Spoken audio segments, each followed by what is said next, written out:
मध्य प्रदेश में जब पिछली बार कांग्रेस की गवर्नमेंट बनी थी तो उसमें नरसिंहपुर ज़िले को एक विधानसभा का काफ़ी गरिमामय और महत्वपूर्ण पद दिया गया था।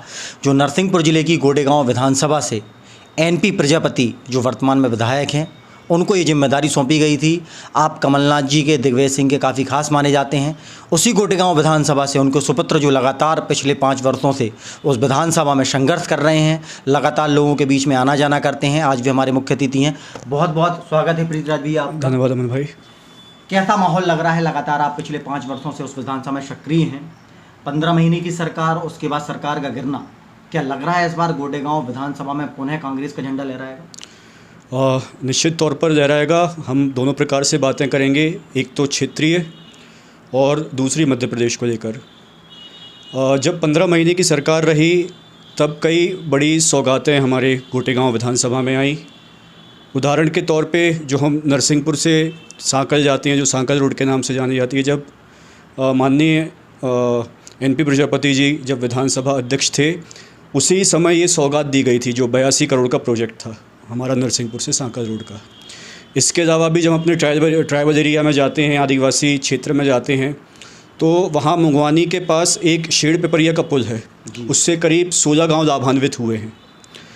वहाँ की स्थिति ऐसी बन गई थी 2 गांव की कि लोगों ने लड़कियाँ देना बंद कर दी थी गांव में, क्योंकि दूर से पानी लाना पड़ता था कहीं मटके में, तो ऐसी स्थिति बन गई थी। पिछले चुनाव में जब मैं गया वहाँ पे ये पुल को लेकर मांग थी, वहाँ पर मैं गया, फिर फ़ोन पर पिताजी से बात हुई कि पिताजी ऐसी ऐसी बात है, यहाँ पर इस पुल को लेके मांग है। उन्होंने कहा ठीक है, जैसे ही हमारी सरकार आती है हम इस पर कार्रवाई करेंगे। जनता का आशीर्वाद मिला, भगवान की कृपा हुई, पिताजी विधानसभा अध्यक्ष बने विधायक बनने के बाद, और उन्होंने ये काम चालू किया। तो वहाँ 15 करोड़ की ये सौगात वहाँ मिली। आज काम उसका चालू है। तो वहाँ गांव में स्थिति बनी है, किसी के पास भी आप जाएं मिलने के लिए तो स्पष्ट रूप से कह देते हैं कि भैया यहाँ पर हम प्रजापति जी को ही, एनपी प्रजापति जी को ही वोट देंगे। ऐसे ही एक बांध यहाँ माछारेवा में बन रहा है, उसकी भी लागत करीब 577 करोड़ की लागत है। इससे गोटेगांव विधानसभा के 36 गांव और ऊपर जाके सिवनी के 24 गांव लाभान्वित हो रहे हैं। ये सारी चीज़ें, ये सारी सौगातें जो आप गिना रहे हैं, ये एनपी प्रजापति के माध्यम से, उनके माध्यम से कांग्रेस गवर्नमेंट, जब कांग्रेस गवर्नमेंट है तभी इसकी स्वीकृति हो गई थी, टेंडर लग गया था इसका। ये जो है अभी हम देखा जाए, ऊपर भी कुछ प्रश्न हुए थे कि भैया अभी कुछ भूमि पूजन हुआ उस बांध पे, कुछ 3-4 दिन पहले किन्हीं ने भूमि पूजन किया है। कहने का अर्थ ये है कि जिस समय हमारी सरकार थी उसी समय इसकी स्वीकृति हो गई थी। 577 करोड़ का जो बांध है, माछारेवा नाम से ये बांध है और भंडार देव के पास बन रहा है। इसकी स्वीकृति जब हुई थी जब माननीय एनपी प्रजापति जी विधानसभा अध्यक्ष थे। ऐसी कई बड़ी सौगातें दी गई और भी कई काम हुए हैं। विधायक निधि से छोटे और बड़े करीब 63 शेड विधानसभा में दिए गए। 63 जो टीन शेड होते हैं, ये उनके द्वारा दिए गए। और भी ऐसे कई काम हुए हैं। ये 15 महीने के और विधायक रहे 5 साल के। आगे निश्चित रूप से हमारी सरकार बनने जा रही है। हम मध्य प्रदेश की बात करें, पिछली बार 15 महीने की हमारी सरकार थी, कुछ विधायकों की खरीद फरोख्त हुई। यही कंडीशन बनी थी कहाँ? कर्नाटक में, जब जेडीएस और कांग्रेस की थी। विधायक खरीदे, वहाँ की सरकार गिराई। 2 महीने पहले कर्नाटक के चुनाव हुए, उसके रिज़ल्ट, उसके नतीजे सबके सामने हैं कि जनता ने किस प्रकार से, जिन्होंने ये षड्यंत्र रचाया था, उनको किस तरीके से नकारा। और यही की यही स्थिति मध्य प्रदेश में होने जा रही है। पिछली बार 114 थे, इस बार 150 से ऊपर आना निश्चित है। 150 से ऊपर की आप बात कर रहे हैं। विधानसभा अध्यक्ष, जो कि मध्य प्रदेश की संपूर्ण विधानसभा का एक अध्यक्ष होता है, गरिमा पैदा होता है। नरसिंहपुर से खासा रिश्ता रहा है एनपी प्रजापति जी का, और नरसिंहपुर में उनका काफ़ी जुड़ाव भी रहा है, लगाव भी रहा है। ऐसे कौन से कार्य 15 महीने की सरकार में माननीय प्रजापति जी द्वारा नरसिंहपुर में खास तौर पर किए गए, जिनके कारण पूरा नरसिंहपुर गौरवान्वित हो और पुनः कांग्रेस के पक्ष में वोट करें? एक तो ये जो हमारा इतवारा बाज़ार है, इसकी डीपीआर तैयार हो गई थी। काफ़ी अच्छा मार्केट बनने वाला था, व्यवस्थित मार्केट बनने वाला था।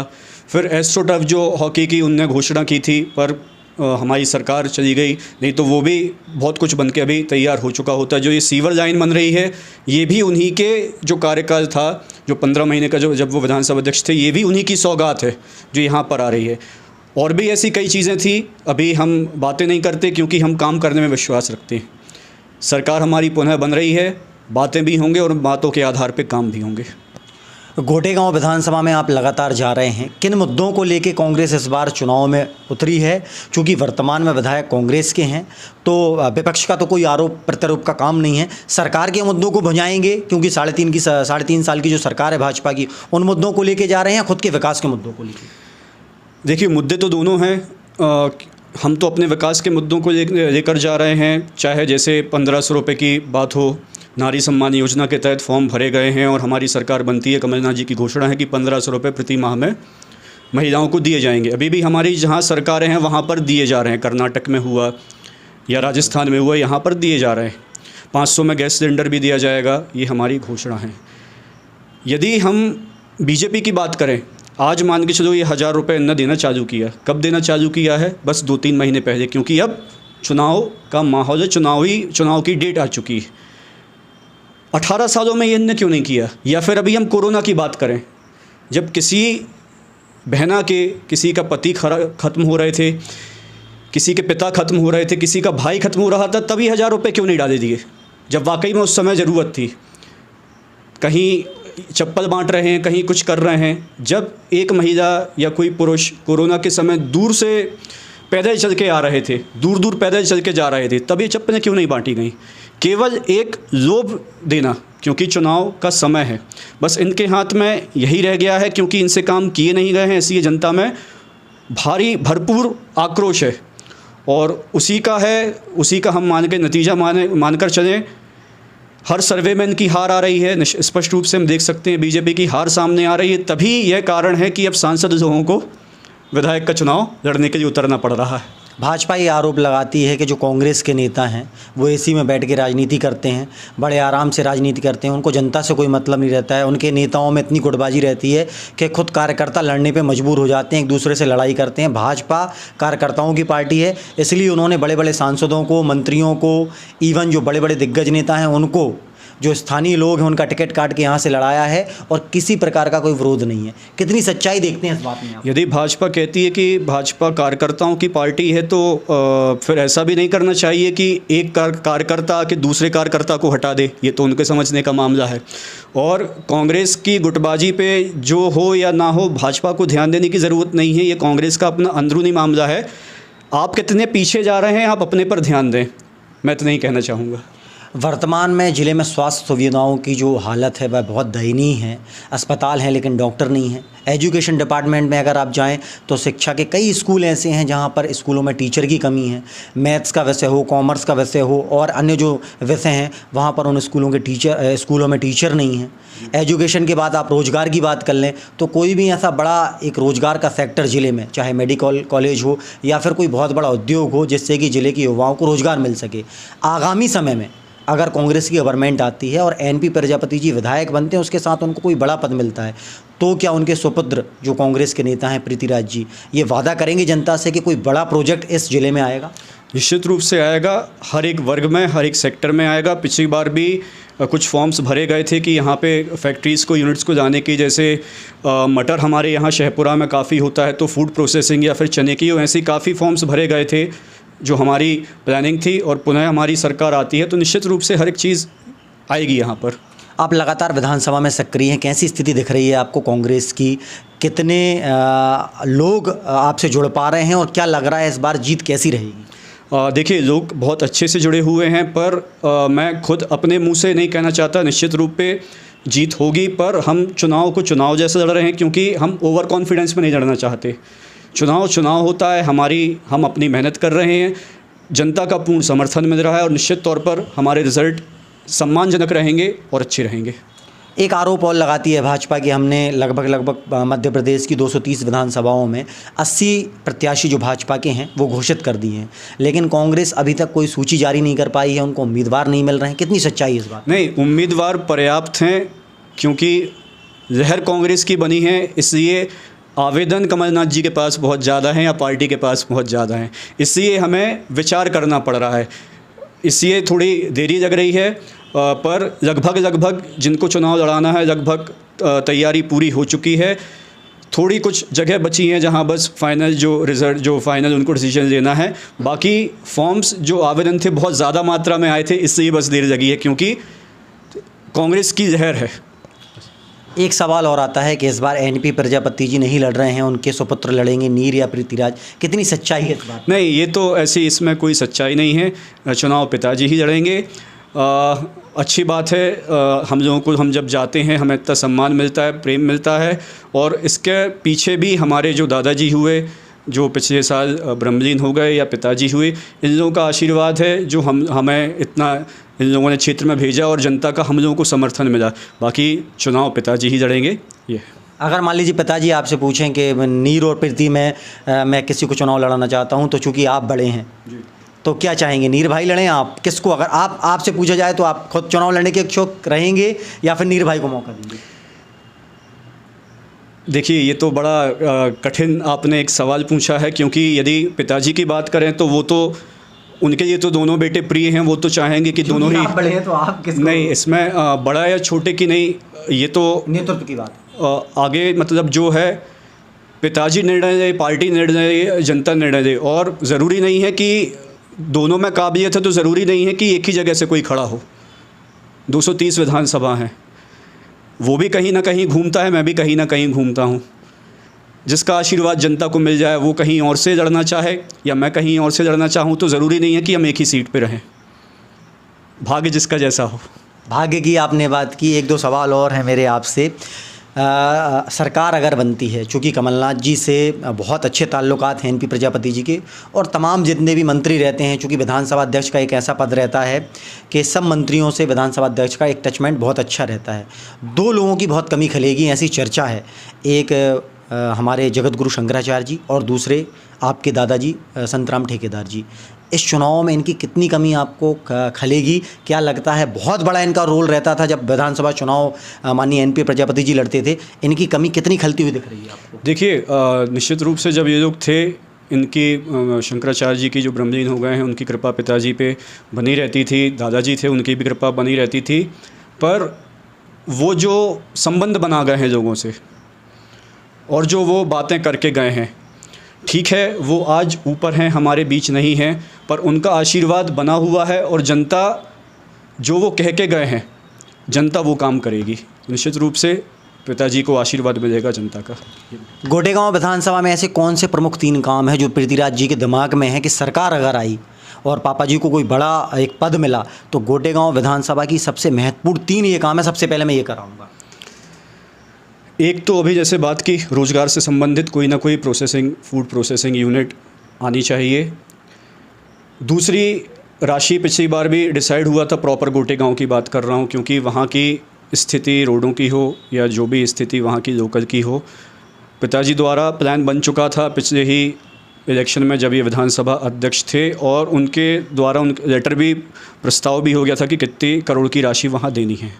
तो वहाँ जो प्रॉपर गोटेगांव है उसका सौंदर्यकरण ये हो गया।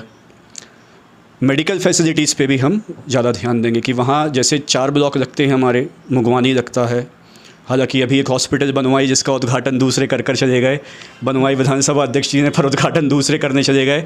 तो वहाँ की जो स्वास्थ्य संबंधी है समस्या, उस पर हम उसको पूर्ण करने की कोशिश करेंगे। महेंद्र नागेश को भारतीय जनता पार्टी ने प्रत्याशी बनाया है, कैसे लेते हैं उनको? पूर्व में जिला पंचायत अध्यक्ष रहे हैं, लगातार जनसंपर्क कर रहे हैं। कहीं कोई ऐसी बात जो उनकी लगती हो कि यार ये यहाँ पे थोड़ा सा कहीं क्रूशल फंस सकता है, कैसे लेते हैं भारतीय जनता पार्टी? नहीं, देखिए, मैंने शुरुआत में ही बोला था कि चुनाव जैसा होता है, मेहनत वो भी कर रहे हैं, मेहनत हम भी कर रहे हैं। हम किसी को भी, कोई भी प्रत्याशी हो, ओवर कॉन्फिडेंस में नहीं रहना चाहिए। चुनाव में छोटा या बड़ा चेहरा कुछ नहीं होता। हमने कई इतिहास में भी चुनाव देख चुके हैं कि बड़े बड़े चेहरे हार गए।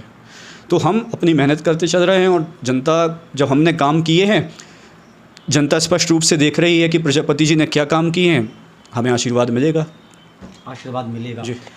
गोटेगांव का लगातार जो सोशल मीडिया हो या खबरें हों, इनमें नाम आता है कि यहाँ गोली चल गई, वहाँ लड़ाई हो गई, वहाँ मारपिटाई हो गई। तो इन सब चीज़ों पे कब बंदिश लगेगी? कब वहाँ गोटेगांव का नाम रोजगार के क्षेत्र में आगे बढ़ेगा, मेडिकल के क्षेत्र में आगे बढ़ेगा, बड़े बड़े सांस्कृतिक कार्यक्रम होंगे, बड़े बड़े कवि सम्मेलन होंगे, बड़े बड़े आयोजन होंगे उद्योग के लिए?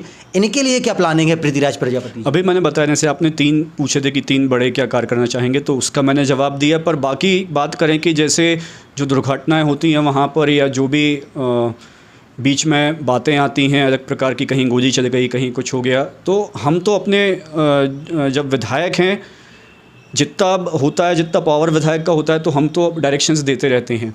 बाकी हाँ, जब 15 महीने की सरकार की बात करें, वहाँ वाकई में जो है क्राइम्स है वहाँ पर गिरावट आई थी, क्योंकि सिर्फ विधायक रहना ज़रूरी नहीं है। जब सरकार होती है और जब राजा मजबूत होता है तो प्रशासन भी उस तरीके से कार्य करता है।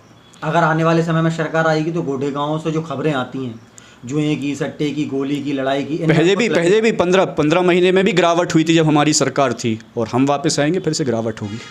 क्या लगता है कौन अच्छा लीडर है, दिग्विजय सिंह या कमलनाथ? किसका नेतृत्व अच्छा लगता है पृथ्वीराज प्रजापति को? जीतू पटवारी या आपके दिग्विजय सिंह के लड़के हैं जो जयवर्धन सिंह? किसका नेतृत्व? चूंकि आप एक युवा नेता हैं, युवा आपका नहीं, युवा नेता तो अगर आपसे पूछा जाए कि जीतू पटवारी या दिग्विजय सिंह के जो बालक हैं जयवर्धन सिंह, किसकी सभा गोडेगांव में करवाना चाहेंगे? कौन प्रभावशाली है? देखिए, प्रभावशाली तो आपने बात करा कि अभी जैसे कमलनाथ जी, दिग्विजय सिंह जी की बात की, दोनों की कार्य करने की शैली अलग अलग है। हर नेता की शैली अलग अलग होती है। जीतू पटवारी जी की बात करें या जयवर्धन सिंह की, उनकी भी शैली अलग अलग है। और किसी की भी सभा हो, दोनों ही बहुत ही प्रभावशाली हैं, इसमें कोई दो मत नहीं है। सबकी बात करने की या काम करने की शैली अलग अलग है, पर दोनों ही प्रभावशाली। जिसकी भी सभा हो हमारे लिए प्रभावशाली रहेगी। जिले की 4 विधानसभाओं में क्या लग रहा है कितनी सीटें कांग्रेस जीतेगी? जिस तरह से हम कांग्रेस की लहर देख रहे हैं, तो अभी 2 की बात चल रही थी, एक गाडरवारा और नरसिंहपुर की। आखिर क्या ज़रूरत पड़ गई कि सांसदों को विधायक का चुनाव लड़ने के लिए उतार देना पड़ा इन लोगों को? जनता मूड बना चुकी है, 4 सीटें कांग्रेस की आएंगी, हम बड़ी विश्वास के साथ ही कह सकते हैं। एनपी प्रजापति जी, जैसा कि आपने बताया कि चुनाव लड़ रहे हैं, कोई विशेष प्लानिंग है, कोई ऐसा कोई स्पेशल आपका रिपोर्ट कार्ड है, या आप जनता के समक्ष जब जाएंगे, जैसा कि आपने बताया कि एजुकेशन के क्षेत्र में, मेडिकल के क्षेत्र में हम लोग बहुत अच्छे से कुछ प्लानिंग करेंगे। इसके अलावा सरकार अगर आती है तो नरसिंहपुर के लिए आखिरी सवाल है, क्या बड़ी सौगात मिलेगी? जो काम पिछला छूट गया था, जैसे हमारा इतवारा बाजार का हुआ या फिर एस्ट्रोटर्फ का हुआ, जो हमने घोषणाएं की थी हम उनको पूर्ण करेंगे। ये जो घोषणाएं रह गई थी उनको हम पूर्ण करेंगे। चलिए, आखिरी सवाल है, आपकी शादी हो चुकी है, घर परिवार में जब आप राजनीति के मैदान में रहते हैं कैसा माहौल रहता है? चर्चा होती है घर पे कि इस बार चुनाव पिताजी लड़ेंगे? तो आपने बताया कि हाँ लड़ रहे हैं, तो घर पे भी कोई प्लानिंग होती है इसकी? नहीं, सभी का है, सबकी एक सोच है, पिताजी ही चुनाव लड़ें। उनने, मैं हूँ या नीर है, उनने काफ़ी आशीर्वाद दिया है, लोगों से पहचान बनवाई है, और पिताजी हैं, चुनाव वही लड़े। हम दोनों का यही मत है। तो ये थे कांग्रेस के नेता पृथ्वीराज प्रजापति जी। उन्होंने साफ शब्दों में कहा कि जो अफवाहें चल रही हैं कि नीर या पृथ्वीराज में से कौन, नहीं, इस बार पुनः गोडेगांव के जो वर्तमान विधायक हैं एनपी प्रजापति, जो पूर्व में विधानसभा अध्यक्ष भी रहे हैं, वही चुनाव लड़ेंगे। और बहुत सारी उन्होंने बातें बताई। इन सभी बातों को कैसी लगी आपको, ये सारी बातें हमें ज़रूर बताएं, शेयर करें, कमेंट करें। फिलहाल कैमरामैन मयूर के साथ मैं अमन खान, बहुत बहुत धन्यवाद।